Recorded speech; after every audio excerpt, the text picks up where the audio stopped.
So you talked about the different things that you do in terms of helping yourself with time management. What advice would you give a young entrepreneur who's just starting their business and feels overwhelmed with the amount of work they have to do?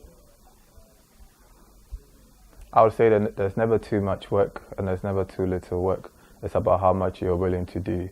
And I have this ethos that I live with. My personal mantra is your input must match your desire.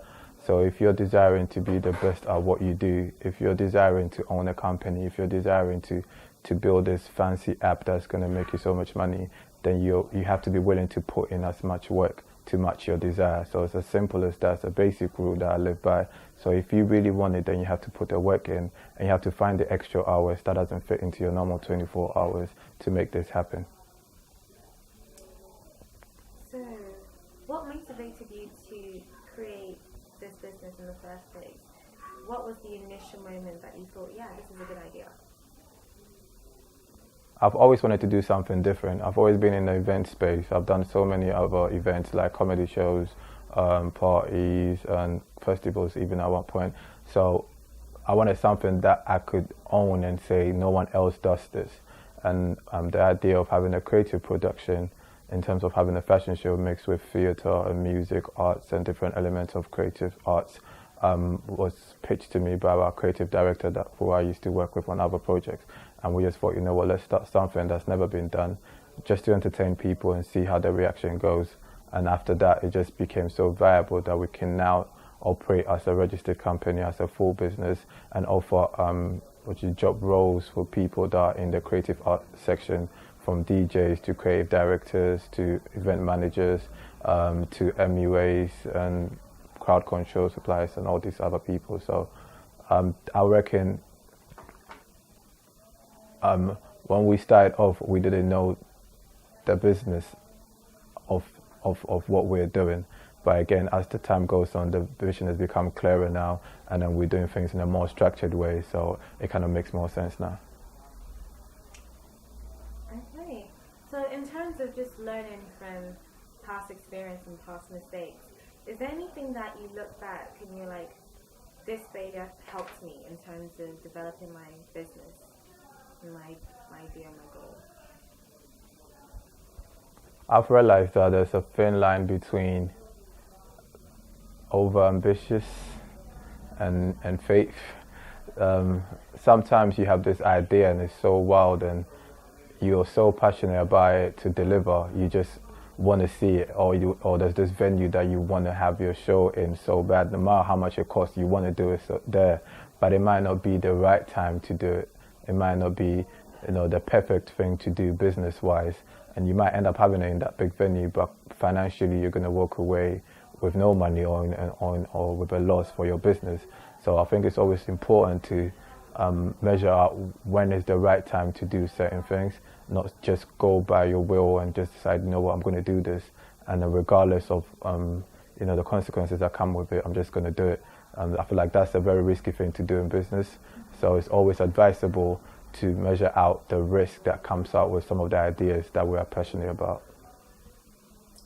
So in terms of moving forward, what are the 3 key lessons that you've learned so far in your entrepreneurial journey that you kind of take with you moving forward?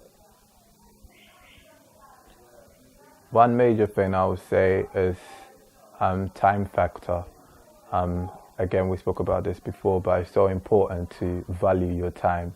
Even meeting up with certain peoples, they have to value your time, and you have to value your time as well, because time is money. So you have to be careful how you spend your time, or you can spend all your time meeting up with people and your projects will never kick off, if that makes sense.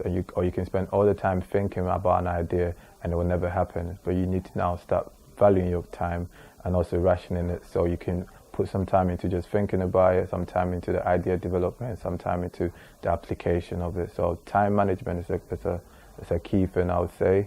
Also, be willing to listen, because again, as creators, we get wild with ideas, and either we're scared to share with other people, or we're just not too sure whether someone is going to kill our dream. But then sometimes people have been there and they can tell you the best way to go about some of the things you're doing.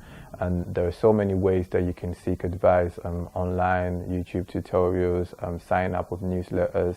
Some organizations offer free, safe bid writing and ways to even put together an event. So try go to these things and networking events as well. That kind of helps, so you can build maybe your contact list. And the third one, what I'll say is human resources, a key thing in terms of who you know, not just who you know, but who knows you as well. So try to be in the mix of people that can help push your ideas forward, people that can recommend you to other people that can connect you with the right type of people to make things happen. Because you can spend like 10 years trying to find that right person, organization that will push your idea, or you can just know that one person within a short space that can introduce you to someone that will be a breakthrough to you. So yeah. Okay. So often with lots of other commitments, how can an entrepreneur strike a good balance between work and life? I think your work should be your life.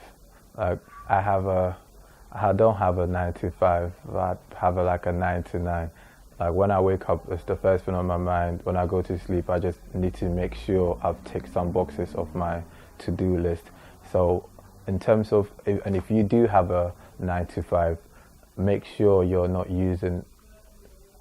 doing more with your 9 to 5 than you're doing for yourself as well. Because in the long run, you still want to be a part of something that you either you own or you're contributing to. So even if it's about 2 hours a day that you're doing idea development, 2 hours that you're learning a new skill, make sure you fit that 2 hours into your busy schedule, because you're getting paid to do your 9 to 5. But what your ideas can do for you, or what your business can do for you, there is no ceilings to that. There is no hourly rate compared to how much you can earn. So it's always important to, if you have a 9 to 5, it's always important to find time for the things you do as well. Yeah. So, what advice would you offer to fellow entrepreneurs who would like to improve their work and life balance? As I said previously, I think it's important to have good time management. So as much as time that you give to your 9 to 5, try to balance it out and find some time to work on your stuff that you do as well.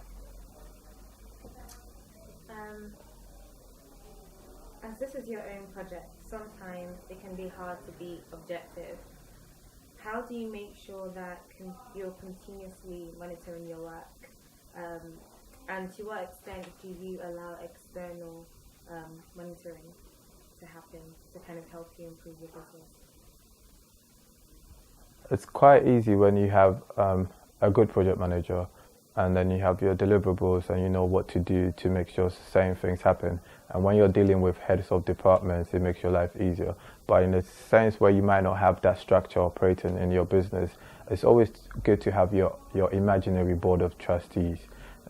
They might not be people that you know, but they might be a go-to person that you can say, you know what, this is what we're planning to do. Can you just have a look through? It can be your friend even. It can be someone that you trust their ideas, you trust their feedback and their remarks, or it could be your family members, and you can say, you know what, this is what we're trying to do, or this is what I'm trying to do. I'll need someone to have a further look into this and then tell me whether I'm not doing something right.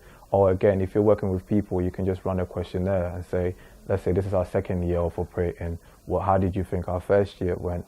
What are the ways we can improve? In that case, you're making people feel a part of what they're doing. So it's not like they're only needed when they're called upon, but they're contributing to the overall planning of what project you're involved in.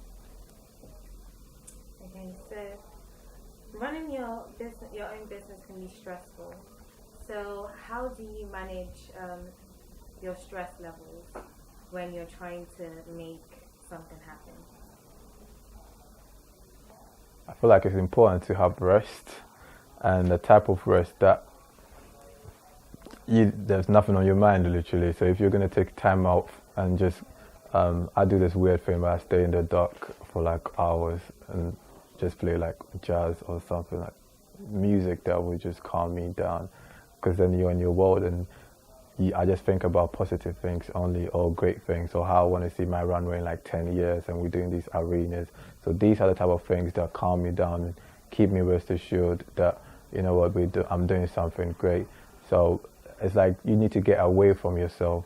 Sometimes traveling might not be the best thing, but you can just get away from your mind frame or, from your environment and just start thinking about positive things and see how that goes. Can you think of any pressure points in your journey as an entrepreneur where you've been really stressed, and how did you cope with that? I'll give you a good example. For our last campaign, the day before the event, the venue director said we can't have over 500 people in the venue, and we signed a contract for 2,000 people, and we sold about 1,300 tickets. And I just said to him, a lot of people are very last minute. They're going to end up buying tickets, and we're expecting 2,000 people if you allow us. I don't know where this is coming from. He said, I can only have 500. It's like, how are we going to refund people and whatnot? I just got a bit stressed over there. I didn't know what to do. And I remember I just walked away and I just started praying, literally. And then I gave him a call back and I said, I'm willing to pay any security. It's like, it's not about the security. We just only want 500 of your people in there. And that sounded a bit strange to me. And I said to him that, you know what, we're not even going to sell tickets at the door. I sent him screenshots of us tweeting and telling people it's sold out and there's no tickets available online. You can't even, if you get here after 6 o'clock, you're not going to get in.